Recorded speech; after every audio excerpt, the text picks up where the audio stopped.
तो hello dear students, स्वागत है आप सभी का हमारे यूट्यूब चैनल में। और आज हम बीएससी फर्स्ट सेमेस्टर का एक बहुत इंपॉर्टेंट टॉपिक देखने वाले हैं, पढ़ने वाले हैं, जिसका नाम है फजांस रूल। फजांस रूल के पहले आपको मैं आयनिक बॉन्ड, आयनिक कंपाउंड का जो फॉर्मेशन है उसके बारे में आपको डिस्कस किया था। उसमें हमने देखे थे कि जो बॉन्ड हाइब्रिड साइकिल की बात होती है उसमें जो एंथैल्पी ऑफ जो फॉर्मेशन होता है वो एक्सोथर्मिक होता है या एंडोथर्मिक होता है। इसके बारे में मैंने डिस्कस कर चुका हूँ। एक बार आप जाके देखिए प्लेलिस्ट में, बीएससी फर्स्ट सेमेस्टर वाले प्लेलिस्ट में वो सारा वीडियो आपको मिल जाएगा। चलिए आज बात करते हैं फजांस रूल के बारे में। क्या होता है फजांस रूल? फजांस रूल का अगर हम डेफिनेशन के तौर पे देखते हैं तो फजांस रूल उस बारे में बात करता है कि अगर कोई आयनिक बॉन्ड, क्या कोई आयनिक बॉन्ड जो है कोवेलेंट कैरेक्टर का हो सकता है क्या, इवन अगर कोई कंपाउंड फॉर्म हुआ है मेटल और नॉन मेटल के बीच, तो ऐसा कोई एक्सट्रीम कंडीशन है जिसमें आपका जो आयनिक बॉन्ड है या आयनिक कंपाउंड है वो कोवेलेंट कैरेक्टर शो कर सकता है क्या? तो बिल्कुल कर सकता है। ये डिपेंड करता है आपका पोलराइजिंग पावर और पोलराइजेबिलिटी में। दो चीज है, एक आपका कैटायन जो आयनिक बॉन्ड जो फॉर्मेशन हुआ रहता है वो आपका होता है एक केटायन और एनायन के बीच। तो अगर मैं केटायन की बात करता हूँ, जिस केटायन से फॉर्मेशन हुआ है और जिस एनायन से वो फॉर्मेशन हुआ है, तो उस केटायन के पास एक बहुत अच्छा प्रॉपर्टी होती है, वो कहलाता है पोलराइजिंग पावर। और अगर दूसरी बात नॉन मेटल की बात करते हैं जो केटायन एनायन है, वो कहलाता है आपका क्या, पोलराइजेबिलिटी। इट मीन्स ऋण आयन के पास पोलराइजेबिलिटी होता है और धन आयन के पास क्या होता है, पोलराइजिंग पावर होता है। अब ये क्या है पोलराइजिंग पावर और पोलराइजेबिलिटी क्या है, तो अच्छे से देखते हैं इसको।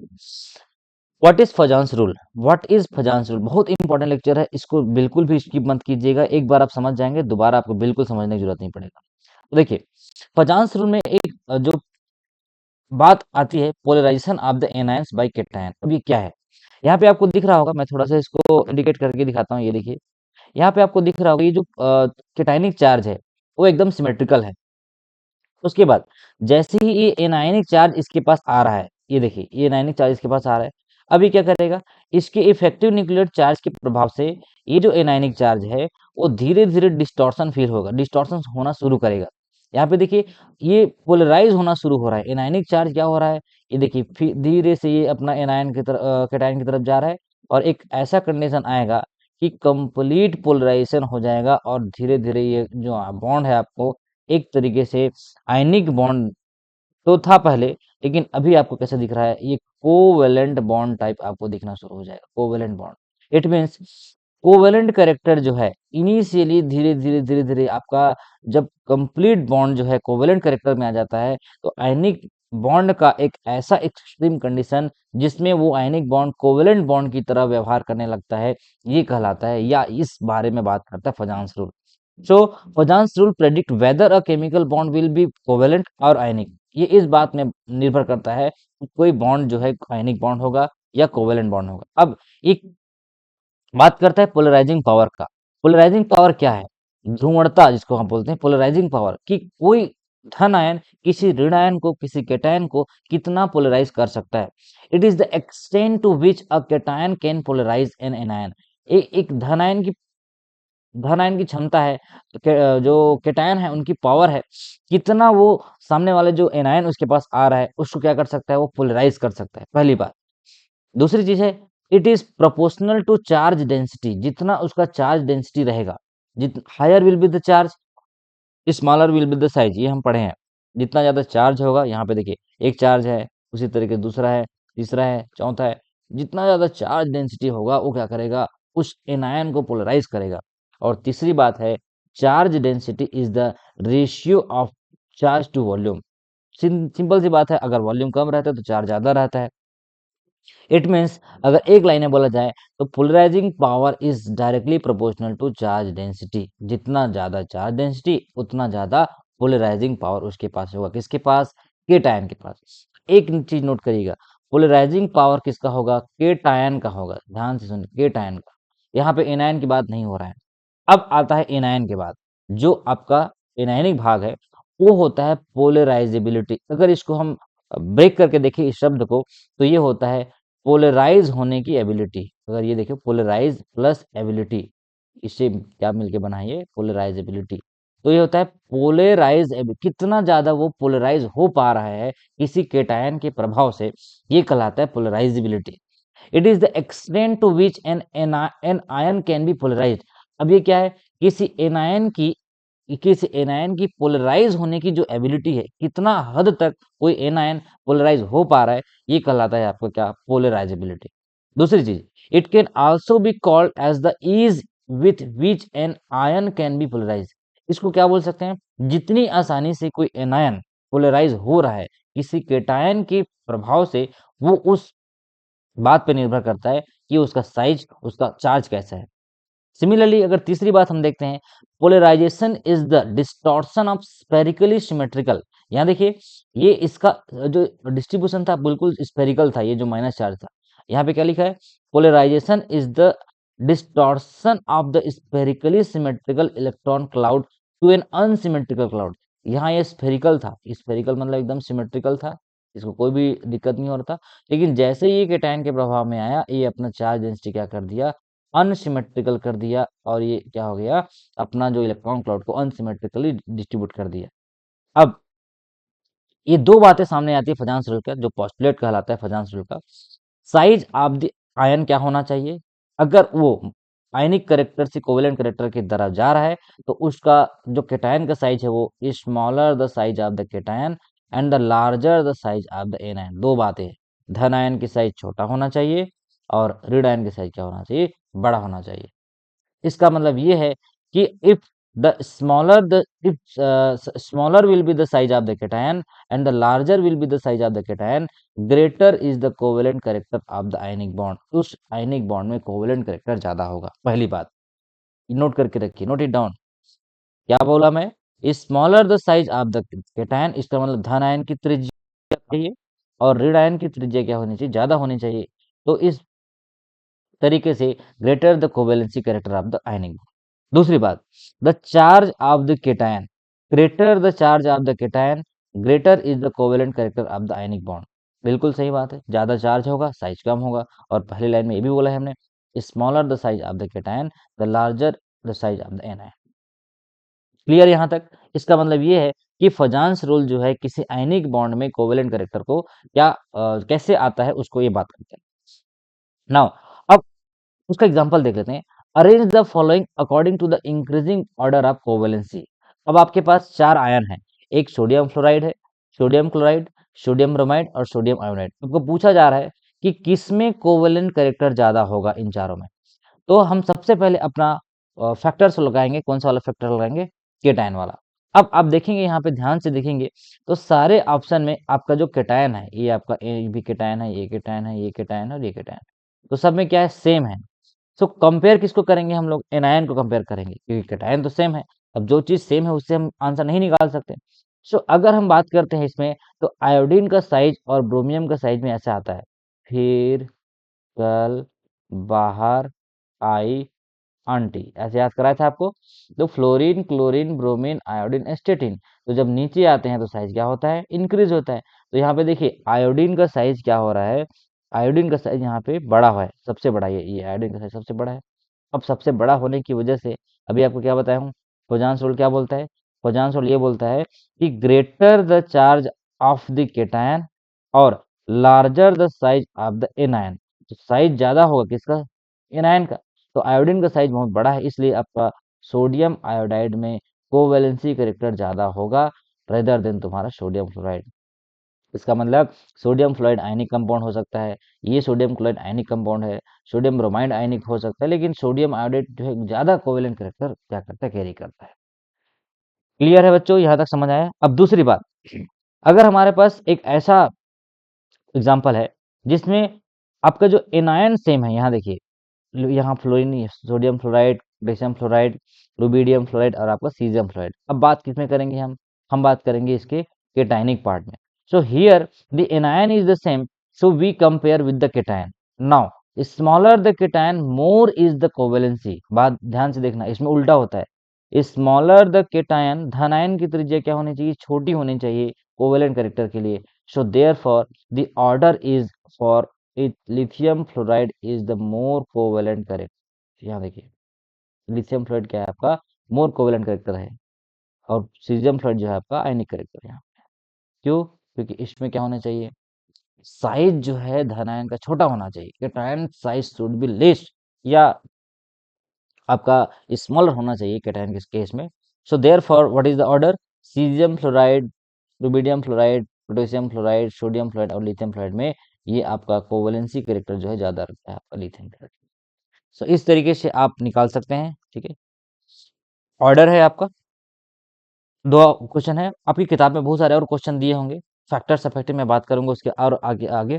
बस बेसिक आप समझ जाइए कि कैटायन का जो रेडियस है वो कम होना चाहिए और एनायन का रेडियस जो है ज़्यादा होना चाहिए, फजान्स रूल के अकॉर्डिंग, अगर कोवेलेंट कैरेक्टर उसमें आ रहा है तो। अब देखिए होता कैसे है, यहाँ पे देखते हैं थोड़ा-सा और आपको डायग्रामेटिकली समझा देता हूँ मैं। अगर मैं बात करता हूँ यहाँ पे कैटायन चार्ज कैसे इंक्रीज होता है, अगर यहाँ पे देखिए 95 पिकोमीटर है, 95 पिकोमीटर किसमें है आपका? सोडियम के केस में है। थोड़ा सा इसमें कलर चेंजेस कर देता हूँ, ये मैग्नीशियम के केस में क्या हो रहा है, अगर जैसे ही चार्ज बढ़ रहा है उसका साइज फिर से क्या हो रहा है, डिक्रीज हो रहा है। फिर से एल्यूमिनियम के ऊपर अगर 3 चार्ज आ गया तो यहाँ पे देखिए साइज कम हो रहा है, और साइज कम होगा तो क्या होगा बताया था, कोवेलेंट कैरेक्टर इंक्रीज होगा। बिल्कुल सही बात है। दूसरी चीज, एनायन के केस में देखिए, एनायन के केस में क्या होता है, चार्ज अगर बढ़ता है, एक माइनस है तो 136 पिकोमीटर, फिर से साइज बढ़ रहा है 181 पिकोमीटर, फिर से इधर साइज बढ़ रहा है, फिर से साइज बढ़ गया, और जैसे ही साइज बढ़ता है तो उधर कोवेलेंट कैरेक्टर क्या होना शुरू हो जाता है, इंक्रीज इंक्रीज होना शुरू हो जाता है। और ये जो पोलराइजेशन की जो केस है वो कैसे होता है देखिए, sodium plus magnesium 2 plus aluminium 3 plus, यहाँ देखिए ये सोडियम जो है क्लोरीन को क्या कर रहा है, थोड़ा कम पोलराइज कर रहा है। उसके बाद जैसे ही मैग्नीशियम 2 प्लस है, चार्ज बढ़ गया है, यहाँ पे फिर से ज़्यादा पोलराइज हो रही है, और एल्यूमिनियम 3 प्लस हो गया तो ये क्या हो रहा है, फिर से ज़्यादा पोलराइज हो रहा है। इसका मतलब क्या है, if size is decreasing polarisation is increasing. और उल्टा हो रहा है, यहाँ पे देखिए सब में एल्यूमिनियम है, इधर भी एल्यूमिनियम, इधर भी एल्यूमिनियम। अब फ्लोरीन का साइज छोटा है, क्लोरीन का उससे बड़ा है, ब्रोमीन उससे बड़ा है, तो ज्यादा बड़ा है तो ज्यादा जल्दी पोलराइज हो रहा है, और ज्यादा जल्दी पोलराइज हुआ मतलब कोवेलेंट कैरेक्टर क्या होगा उसमें ज्यादा आएगा। इसी वजह से अगर मैं आपको बात करता हूँ NaCl और AlCl3, ये भी आयनिक बॉन्ड है, ये भी आयनिक बॉन्ड है। I agree that NaCl is also ionic bond, AlCl3 is also ionic bond, लेकिन ये आयनिक करेक्टर का है जबकि ये कोवेलेंट करेक्टर है। क्यों? क्योंकि जब ऊपर से इधर से आते हैं जो चार्ज होता है, एल्यूमिनियम का +3 है, तो ज्यादा चार्ज होने की वजह से ये कोवेलेंट करेक्टर शो करने शुरू कर देता है। तो कुछ ऑर्डर्स हैं यहाँ पे देखिए, अगर चार्ज ऑन द कैटायन में देखता हूँ तो यहाँ पे देखिए sodium plus, magnesium, aluminium, silicon, तो यहाँ पे सिलिकॉन का जो कंपाउंड है वो ज्यादा कोवेलेंट कैरेक्टर शो करेगा। वैसे ही पोलराइजिंग पावर अगर आप कैटायन अगर देखते हैं तो यहाँ देखिए सोडियम प्लस का कम है, फिर मैग्नीशियम, एल्यूमिनियम, सिलिकॉन, तो इसका पोलराइजिंग पावर ज़्यादा होगा। और पोलराइजिंग पावर किसका होगा, जो केटायनिक पार्ट है, धन आयन का पावर ज़्यादा होगा। धनी ऐसे याद रखना, जो धनवान है उसका पावर ज़्यादा रहता है। अब क्या पावर ज़्यादा रहता है, तो पोलराइजिंग पावर ज़्यादा रहता है, मतलब जो एकदम पैसा वाला है उसका ज़्यादा पावर रहता है ना, वैसी ही। फिर आता है size of the anion, size of the anion क्या होना चाहिए, इसमें भी चार्ज ज्यादा होगा तो उसका साइज क्या होता है, ज्यादा होगा। उल्टा होता है, निगेटिव चार्ज ज्यादा है तो साइज ज्यादा है, और आपका पॉजिटिव चार्ज ज्यादा है तो साइज कम है। फिर आता है चार polarising power of the anion, similarly same है, जितना ज्यादा चार्ज उतना ज्यादा पोलराइजिंग, पोलराइजिंग, या इसको बोल सकते हैं आप पोलराइजेबिलिटी बोल सकते हैं। सो फजांस रूल के अकॉर्डिंग अगर मैं चार आपको एग्जांपल देता हूँ, सोडियम फ्लोराइड और मैग्नीशियम ऑक्साइड और एल्यूमिनियम नाइट्राइड और सिलिकॉन कार्बाइड, और हम अगर पूछते हैं कि इसमें चारों में से मैक्सिमम जो आपका कोवेलेंट कैरेक्टर है किस में ज़्यादा है, तो अब बात आप कैसे करेंगे, सोडियम और मैग्नीशियम, एल्यूमिनियम और क्या है, सिलिकॉन। तो सबसे पहले इसमें देखिएगा साइज किसका छोटा है।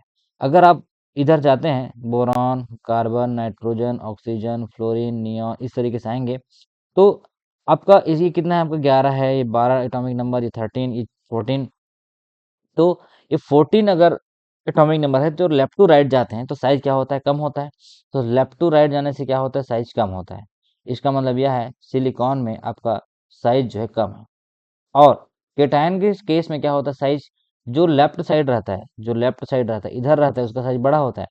तो यहाँ पे देखिए कार्बन, नाइट्रोजन, ऑक्सीजन, फ्लोरीन, यहाँ पे चार अलग अलग नॉन मेटल आपको दिख रहा होगा, और एक इसमें सबसे बड़ा साइज किसका है आप खुद देख सकते हैं, कार्बन का साइज बड़ा है, क्योंकि कार्बन पहले आता है, लेफ्ट साइड वाले बड़े होते हैं ना, इधर साइज डिक्रीज होता है। तो एनायन के केस में कार्बन इधर बड़ा हो रहा है और सिलिकॉन के केस में छोटा है।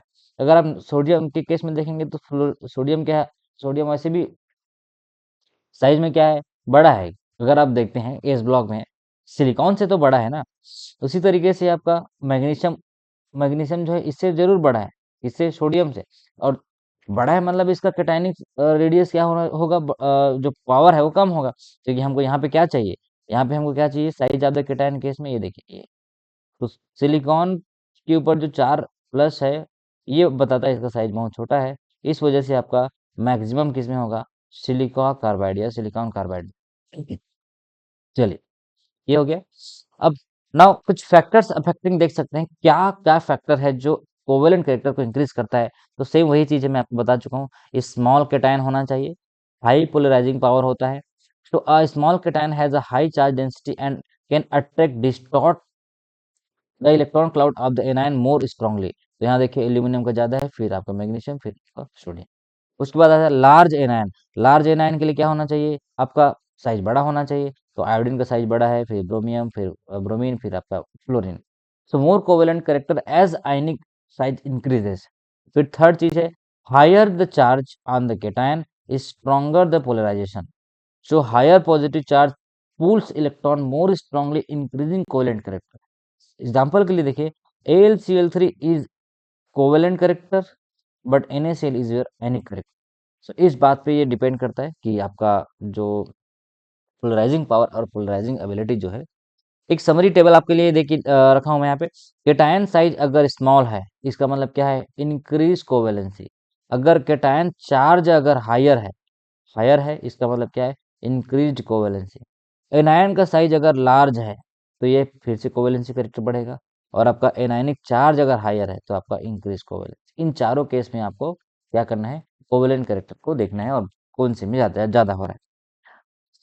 सो एग्जाम्पल देखिए, NaCl वर्सेस AlCl3 की अगर हम बात करते हैं तो सेम वही चीज है, आपका एल्यूमिनियम +3 जो है हाई पोलराइजिंग पावर रखता है। और लिथियम आयोडाइड की अगर केस देखते हैं, लिथियम आयोडाइड, तो लिथियम आयोडाइड यहाँ पे मोर कोवेलेंट होगा, जबकि लिथियम फ्लोराइड क्या होगा, यहाँ पे आयनिक होगा, क्योंकि आयोडीन का साइज बड़ा है और फ्लोराइड का साइज क्या है, छोटा है।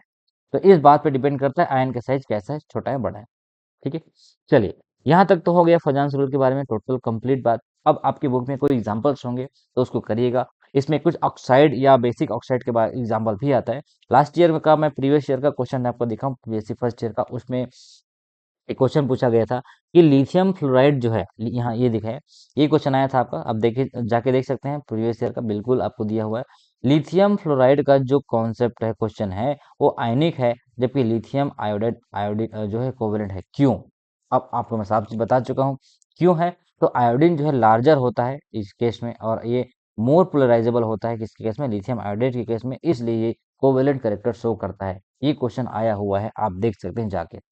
ठीक है, तो चलिए मिलते हैं नेक्स्ट वीडियो में। अब अगर आपको नहीं समझ आ रहा तो एक बार वीडियो को रिवाइट करके देखिए, सारा नोट्स आपको बना के दे दिया हूँ। ठीक है, बहुत सुंदर आपके लिए लिख के रख दिया हूँ यहाँ पे, जो भी आपको प्रॉब्लम होगा, डाउट होगा, सब चीज़ देख सकते हैं।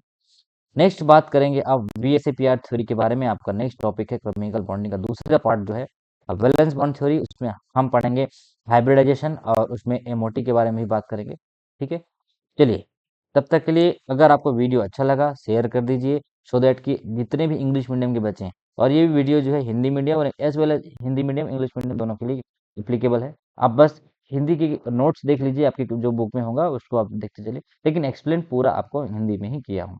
ठीक है, थैंक यू।